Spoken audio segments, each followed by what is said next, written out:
What is going on, everyone? My name is Nick, or the Notorious Fantasy, and in today's video, we're going to be breaking down my week number 15 top 36 running back rankings and tiers for the 2024 fantasy football season. But before we could get into things, I would like to ask that if you guys are new to the channel and you do end up enjoying today's video, that you please make sure to hit that subscribe button down below. And while you're down there, whether you are new to the channel or not, please make sure that you do leave a like on today's video. It would help me out a ton. If you want to follow me on Twitter or X, please do so at NotoriousFantasy. So without further ado, let's get into my week number 15 top 36 running back rankings and tiers for the 2024 fantasy football season.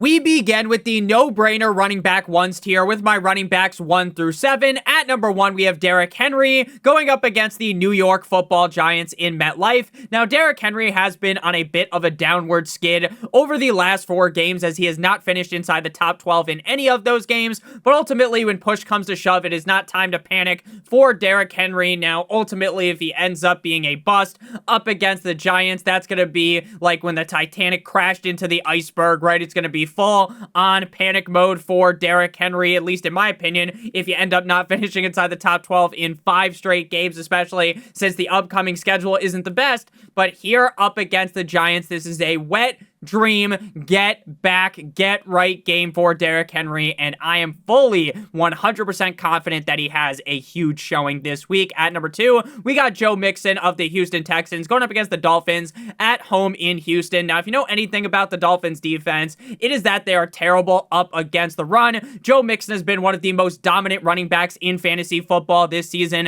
When healthy, he really is a locked and loaded top 8 running back, and going up against a Dolphins defense that gets carved up on a weekly basis by the run, I fully expect Joe Mixon to take the Dolphins defense straight to Pound Town. At number 3, we got Bijan Robinson of the Atlanta Falcons going up against the Las Vegas Raiders on Monday Night Football in Viva Las Vegas. Now, despite the fact that Kirk Cousins has looked like a blind man out there, Bijan Robinson has been a top 9 running back in back-to-back games. I am definitely worried about Kirk Cousins, and I'm worried that Kirk Cousins might be finished.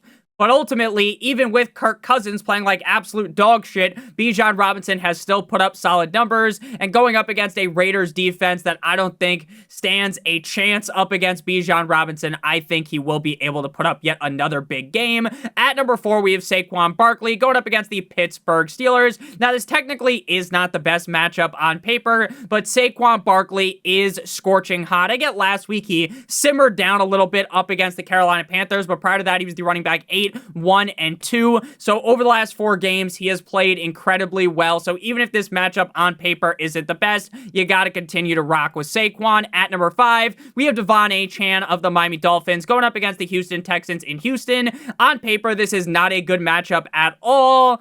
And on paper, the Dolphins' offensive line sucks more dick than Lisa Ann. But ultimately, when push comes to shove, Devon Achane has been incredibly successful, even with the offensive line crumbling in front of him, because he gets so many targets on a per-game basis. If he had 8 targets in this game, I would not be surprised at all. The man has been living in the end zone. He has 5 total touchdowns over the last 4 games, and I do not expect that to stop up against the Texans. Next up, we got Chase Brown going up against the Tennessee Titans in Tennessee. Now, this is a solid matchup for Mr. Chase Brown, who is another running back that is absolutely on fire, NBA Jam style. Over the last 5 games, he's been a top 10 running back in every single game and a top 5 running back in 3 out of those 5 games. Last week, he was the running back 5 in Jerry's world up against the Dallas Cowboys and up against the Titans. With how hot this offense has been as of recently, with how well Joe Burrow has been playing, there's no doubt in my mind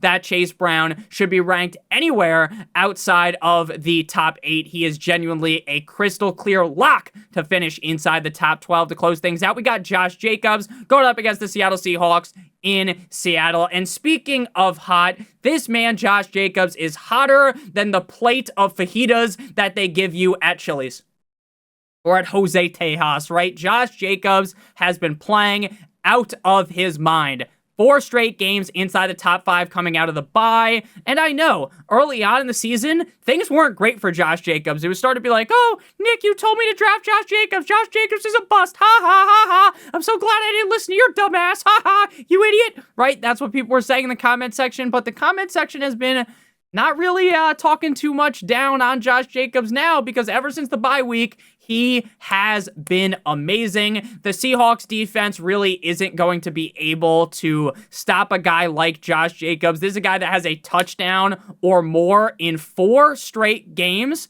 And over the last 4 games, he has scored 8 total touchdowns. So going up against the Seahawks, he definitely belongs in this no-brainer RB1 tier. Next up, we move on into the low-end must-start running back number 1s, headlined by Zach Charbonnet. Now, it does not appear that Kenneth Walker is going to play, and that is going to set the table here for Zach Charbonnet to go off yet again. Not only did Zach Charbonnet get the start and play well last week, he got the start and was the running back number 1.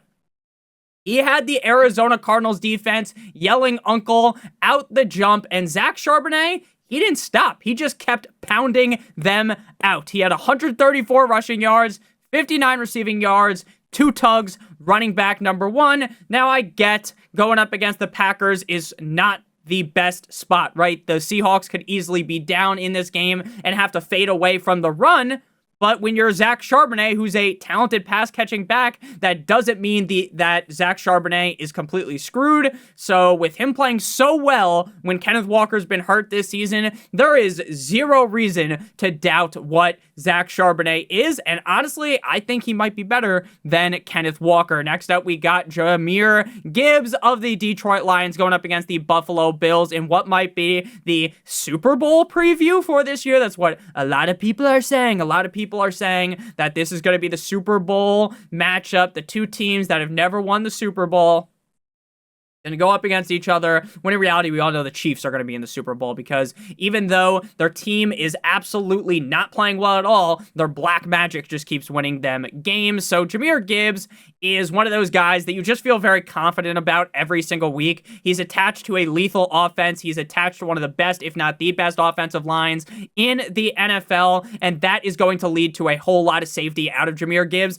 Now, the fact that David Montgomery is there does kind of hurt a little bit, because David Montgomery is going to get touchdowns. He's going to steal a bunch of the touches. But when push comes to shove, both of these guys can coexist. Both these guys could be top 12 running backs in any given game together. So I feel really good about Sonic this week up against the Buffalo Bills. Next up, we got Chuba Hubbard of the Carolina Panthers going up against the Dallas Cowboys at home in Carolina. Now, we did just see Chase Brown absolutely slice and dice his way, Fruit Ninja style, through this Dallas Cowboys defense. So Chuba Hubbard could do the exact same. Obviously, it sucks that Jonathan Brooks ended up tearing his ACL again. That really hurts for the guy, because I do believe in his skill set. I think he could be a very talented running back at the NFL level, but with his season now down the drain, Chuba Hubbard is now locked into a gazillion touches. We already know the Panthers love Chuba Hubbard. They gave him a contract extension mid-season. This guy's been a top 12 running back on the season. He was the running back 8 last week in a very tough spot up against the Eagles. So in a much better matchup up against the Dallas Cowboys, this is a barbecue chicken alert for Chuba Hubbard. I love Chuba Hubbard in this game. Next up, we got Alvin Kamara. Now, Alvin Kamara, I don't believe is the safest bet this week. And it has nothing to do with the matchup, because I would be oogling and ogling over this matchup if Derek Carr was under center. But the fact that Jake Haener is under center definitely does throw a wrench into things. Now, I don't think that this is the end of Alvin Kamara, because frankly, the New Orleans Saints don't have weapons. So they're going to have to force feed the ball down the throat of Alvin Kamara. So he's going to get a lot of targets. He's going to get a lot of touches. The kind of biggest thing holding him back is just going to be the fact that I don't think the offense is going to be very good. So if Derek Carr was under center, we'd be banging the drum for Kamara as a top 8 back. But since it's going to be Jake Haener instead, I do got Alvin Kamara as a lower end running back 1, which, while might sound kind of negative based on what I'm saying, he's still going to end up having a good game. Next up, we've got James Conner. Now, I find James Conner pretty tough to rank on a week-in, week-out standpoint as a top 12 running back. Not because I don't think James Conner doesn't have it anymore, not because I think James Conner is washed, but because this Arizona Cardinals offense is incredibly bipolar.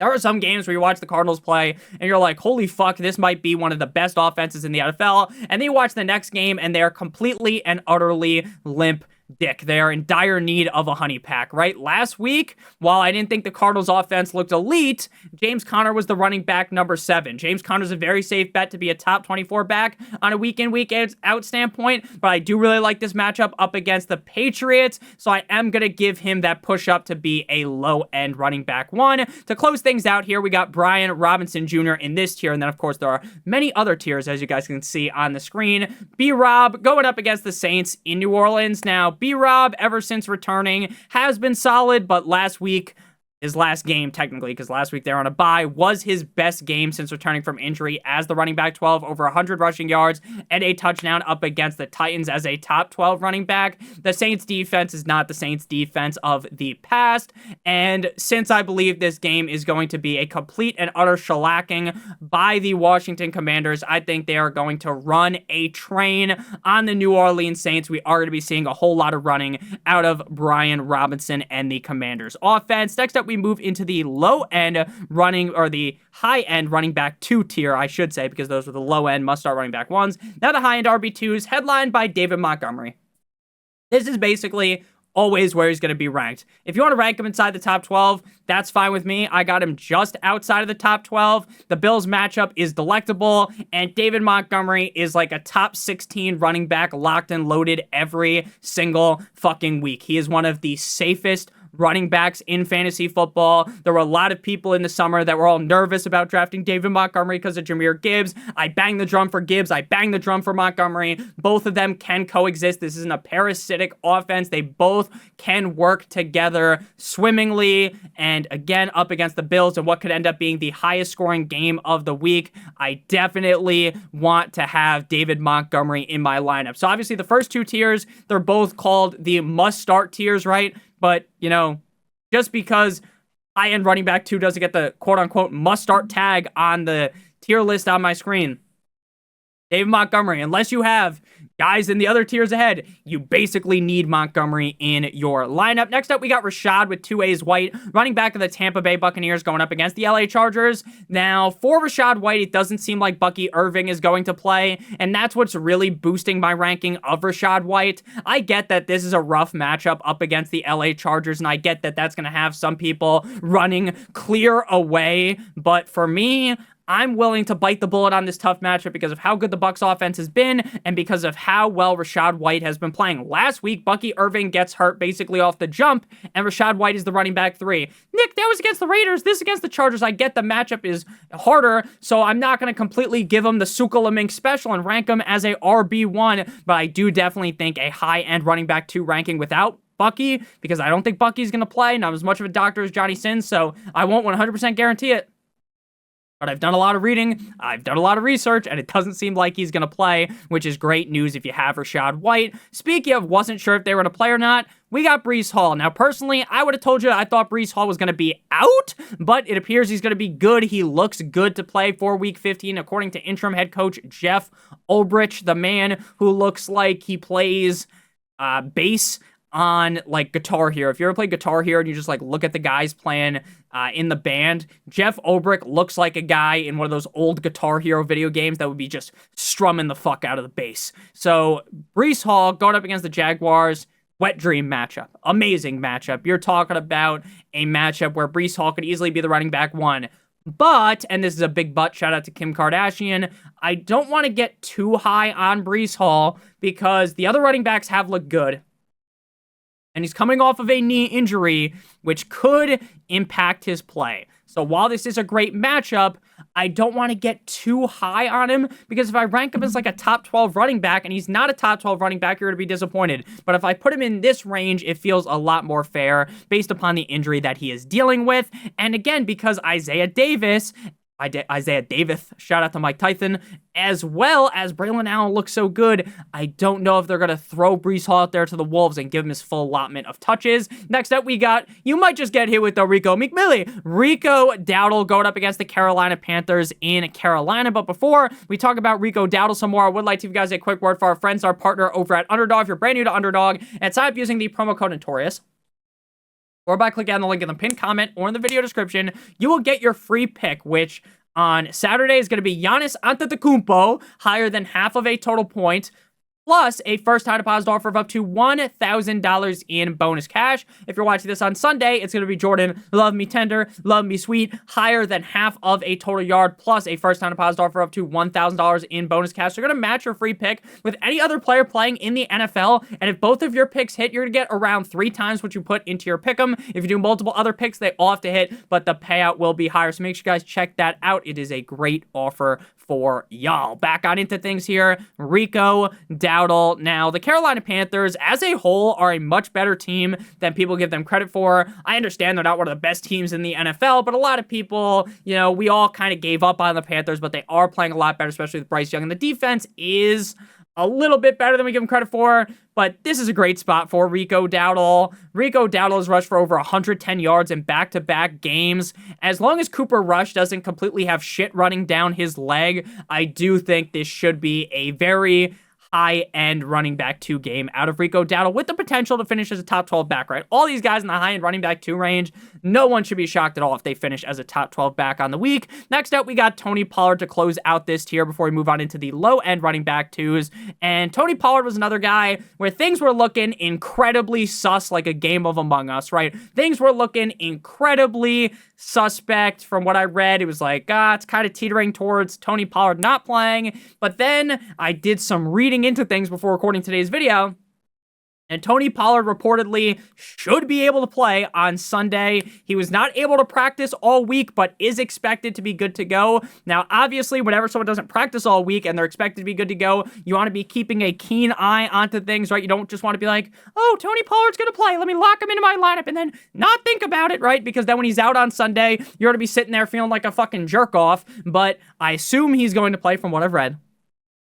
Bengals are a great matchup, and while Tajay Spears is back, and that does really throw a wrench into things, Tony Pollard has been playing incredibly well. So while I can't rank him inside the top 12 because the quarterback play in Tennessee is just so unbelievably unreliable, I do really believe in Tony Pollard. Next up, we move on into the low-end running back 2 tier here, headlined by Jonathan Taylor. Now, I love Jonathan Taylor. I have been a Jonathan Taylor, quote-unquote, dick rider, metaphorically, of course, ever since his days in college. I thought the guy was incredible in college. I was so happy when the Colts got him, and the guy has played incredibly well in his career. His career started off so great. He was the running back 7 in his rookie year, and then I believe he was the running back 1 the year after that in his sophomore season, and ever since then, it's kind of been tough sledding, right? Rocky roads for him like the ice cream. Things haven't really went well. And this year, things have been kind of up and down. The matchup up against the Broncos isn't as tough as you would think it would be, but it also isn't the easiest matchup.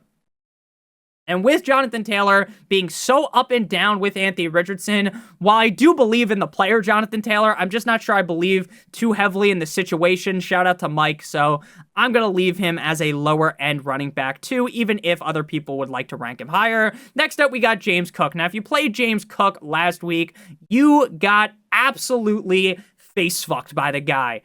Up against the LA Rams, in one of the highest scoring games of the season, maybe even the highest scoring game, I just don't know off the top of my head, James Cook was the running back 37. The motherfucker scored 5 fantasy points, and that's because the Rams got up bigly, and then guess what happens? You can't run the ball as much. They start bringing in Ty Johnson, and then James Cook was finished. It was over. Before the game even started, you kind of just knew James Cook was screwed. Maybe he would weasel his way on into the end zone, but that didn't end up happening. Prior to last week, though, 3 straight games inside of the top 12. I like this spot up against the Lions, but we did just see the Bills defense get picked apart meticulously by a Rams offense that couldn't do anything up against the 49ers on Thursday Night Football. So the Lions might get up huge, and then they're not able to run the ball, and then they go more to Ty Johnson. You see more Ray Davis, and it kind of just ends up with James Cook having a bad game. Now, ultimately, most of you guys, you're playing James Cook, right?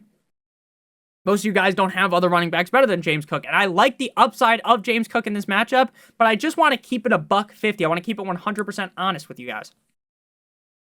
Last week doesn't mean to run away from James Cook. Last week doesn't mean that James Cook is over. James Cook can't do anything. James Cook sucks. Blah, blah, blah, blah, blah, right? That is not what I would say.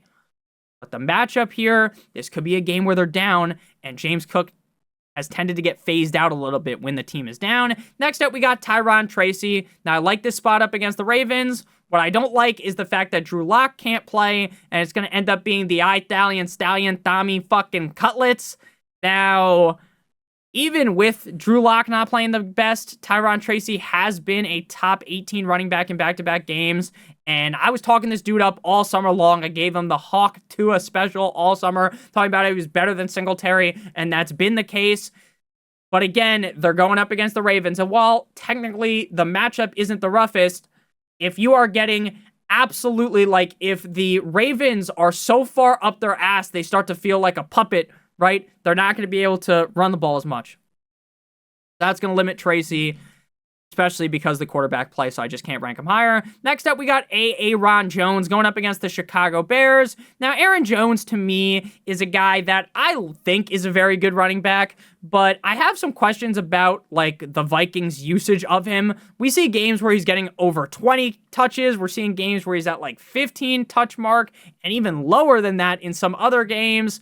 And the matchup against the Bears is definitely good, but with how well Jordan Addison has been playing, and, you know, TJ Hawkinson is now there, and Justin Jefferson, it's like, while Aaron Jones has scored a touchdown in 3 straight games, if he doesn't score a touchdown, he's probably closer to, like, 8 fantasy points, 9 fantasy points, and that is something that definitely worries me a little bit. I still like Aaron Jones, so I don't really want to shit on him too much here, give him the good old Cleveland steamer, but I also don't want to really bang the drum too heavily, because while the Vikings offense has looked immaculate, I'm seeing a lot of stuff on Twitter that is making me question the men across the internet. There are dudes on Twitter, I don't know how many of you guys are on Twitter all day like I am, right? I just fucking love Twitter. There was this picture of Sydney Sweeney that came out, and now I have a fiance, the most beautiful woman in the world, so shout out to her, shout out to Nicole. But there's this picture of Sydney Sweeney, and there are people that are like, she's ugly, she's fat, this, that, and the other thing.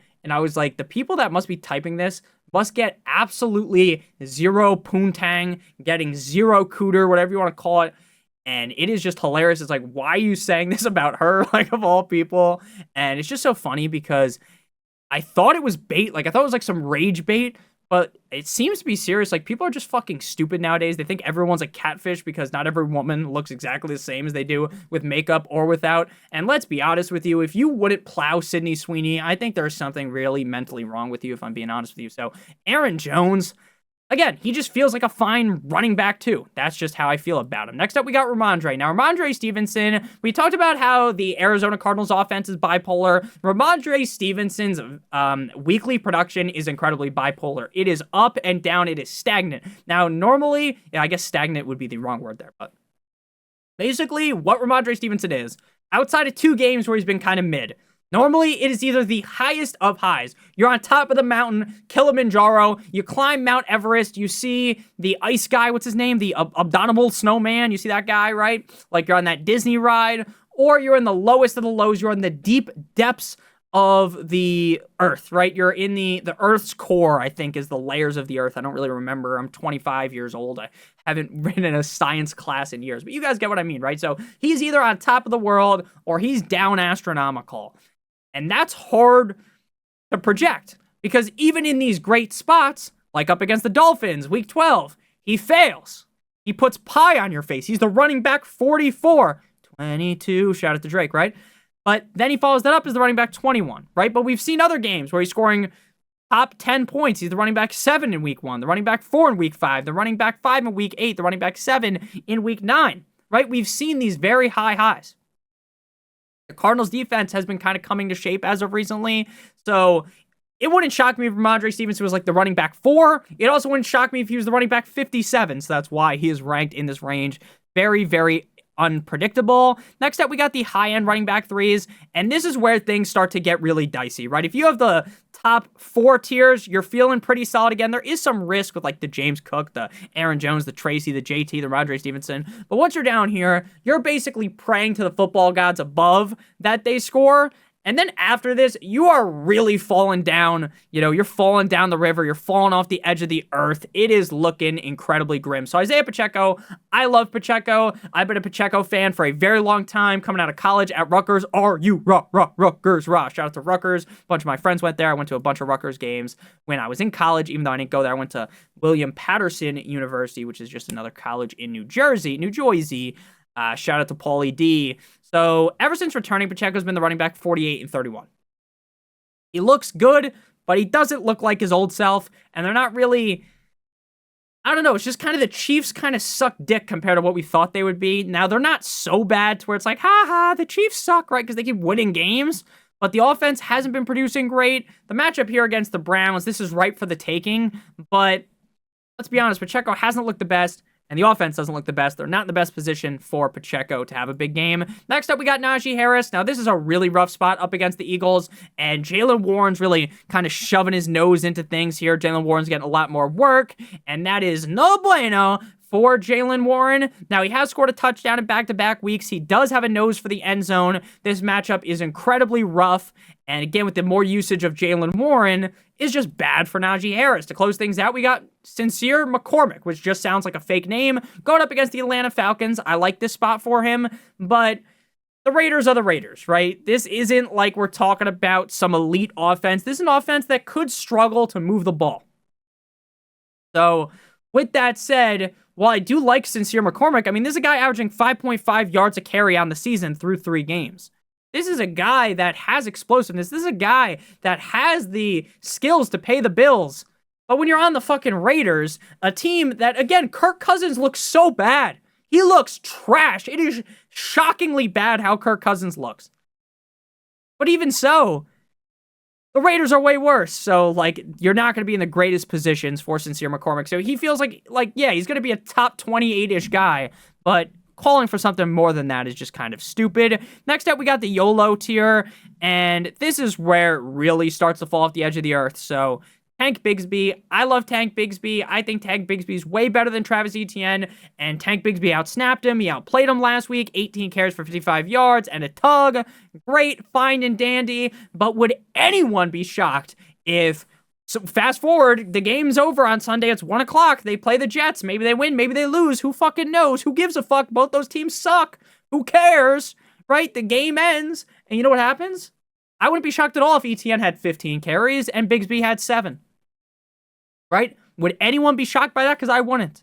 Now, realistically, we're going to hope and pray to the gods above. Please give the ball to Bigsby, and maybe that happens, and, you know, the Jets' defense, not looking the best, so, like, maybe Tank Bigsby hits him with the Mike Tyson KO, right, and it's awesome. It's all fine and dandy, right?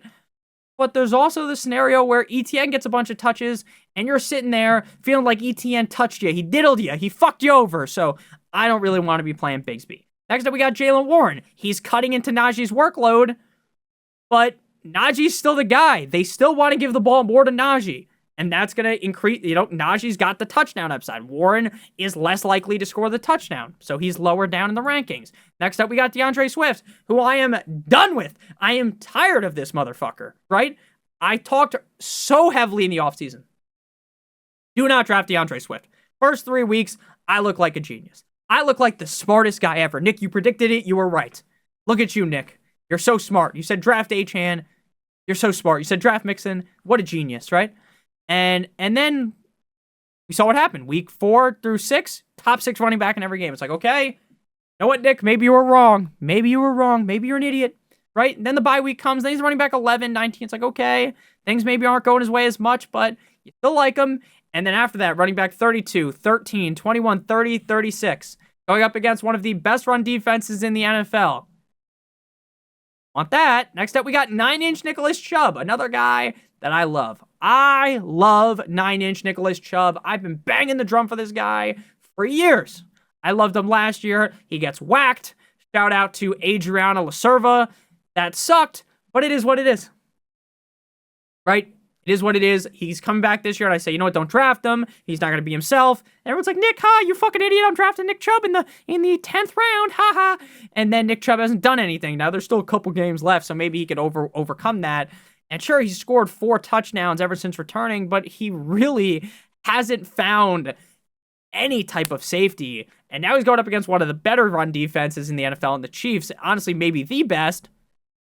So why risk it? Again, that's why it's a YOLO running back, because he's good, but you don't really want to be playing him. YOLO Part 2, we're just going to name these guys off. Travis Etienne up against the Jets, Javonte up against the Colts, Jaleel up against the Colts, and Gus Edwards up against the Bucs. Etienne could find the end zone. Etienne could out-touch Bigsby. That's why he's ranked that high. Both of the Broncos running backs, close your eyes, pick one. You'll probably get the wrong one, and it's some other random running back you've never even heard of in your life that's in the end zone. But the matchup's good up against the Colts. Final guy, Gus Bus. I wish they'd use Vidal as the clear lead back, but it seems like Gus is going to be the one who scores if anyone scores. And for that reason alone, up against the Bucs, he gets to be inside of the top 36 rankings. Thank you guys all so much for watching. If you ended up enjoying, make sure you guys hit that subscribe button like it owes you some money. Leave a like on today's video. It'd help me out a ton. If you want to follow me on Twitter or X, please do so at NotoriousFantasy. Hope you guys have a great one. And make sure you guys check out Underdog, promo code Notorious to get your free pick, plus a first-time deposit offer for up to $1,000 in bonus cash. Best of luck in the playoffs this week. I wish you the best of luck, and hopefully you guys are back next week.